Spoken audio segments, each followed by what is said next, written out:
नमस्कार।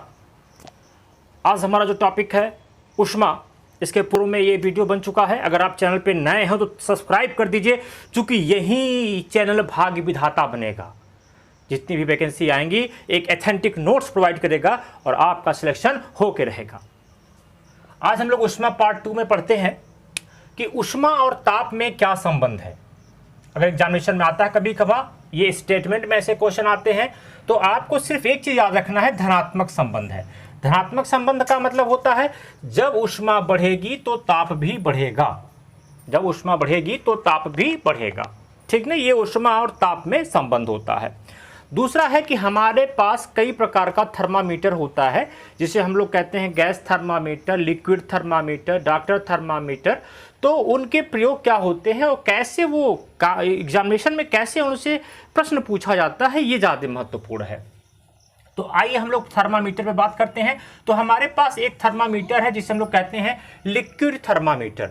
Liquid thermometer जो है में दो चीज यूज की जाती है, एक पारा यूज किया जाता है, एक अल्कोहल यूज किया जाता है। तो पहला आपका कॉन्सेप्ट होना चाहिए कि लिक्विड थर्मामीटर में या तो पारा होगा या तो अल्कोहल होगा। अब देखिए पारा के से कैसे क्वेश्चन आ सकता है। आप कहेंगे 39 डिग्री सेल्सियस, -39 डिग्री सेल्सियस, ये तो आपको याद रखना है। -39 डिग्री सेल्सियस पर पारा जम जाता है और 357 पर उबल जाता है। तो क्वेश्चन कभी कभार ऐसे ही पूछ देता है कि पारा कितने पर जमेगा और कितने पर उबलेगा, याद रखिएगा।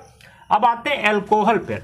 तो अल्कोहल एक -115 -115 डिग्री सेल्सियस पर जमता है। -115 डिग्री सेल्सियस पर यह जमता है और इसको उस स्थानों पर प्रयोग किया जाता है जहां का टेम्परेचर -40 से -110 डिग्री सेल्सियस तक का हो। यदि आपसे पूछा गया कि एक ठंडा हिमाचल में एक ठंडा प्रदेश है जहां का टेम्परेचर मतलब कि -108 है, तो वहां पे किस चीज का प्रयोग होगा, तो आपका सीधा आंसर होगा वहां पर हमेशा अल्कोहल का ही प्रयोग किया जाएगा, पारा का नहीं। चूंकि पारा तो आपका 39 पे ही जाके वो क्या होगा, जम जाएगा। अगर 39 पे पारा जम जाएगा तो 39 के ऊपर का टेम्परेचर है, तो वहां पे अल्कोहल लिक्विड मापी में प्रयोग किया जाएगा। अब हमारे पास एक है थर्मामीटर, गैस थर्मामीटर। इसको हम लोग गैस लिख भी देते हैं जो हिंदी मीडियम के स्टूडेंट होंगे। गैस थर्मामीटर, गैस थर्मामीटर में एक हाइड्रोजन का प्रयोग होता है, एक नाइट्रोजन का प्रयोग होता है।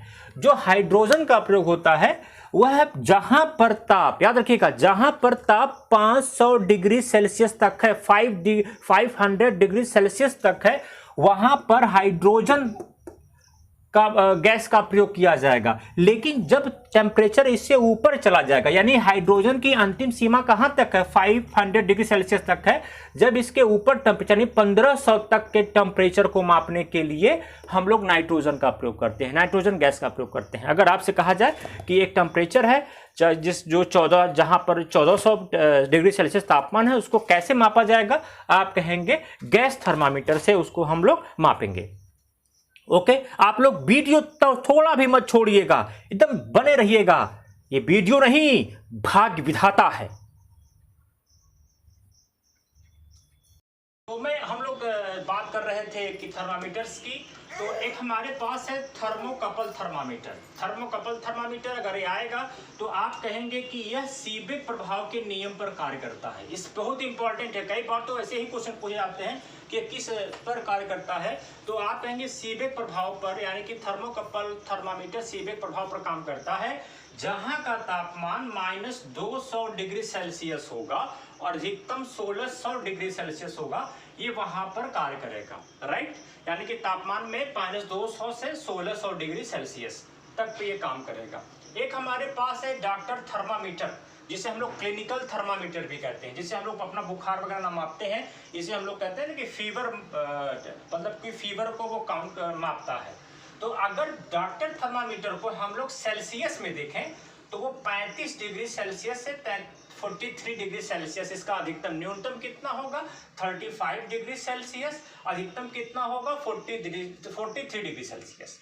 अगला हम लोग देखें, अगर इसको फ़ारेनहाइट में अगर थर्मामीटर देखा जाएगा तो 95 डिग्री फ़ारेनहाइट मिनिमम होगा और मैक्सिमम होगा 110 यानी 110 डिग्री फ़ारेनहाइट।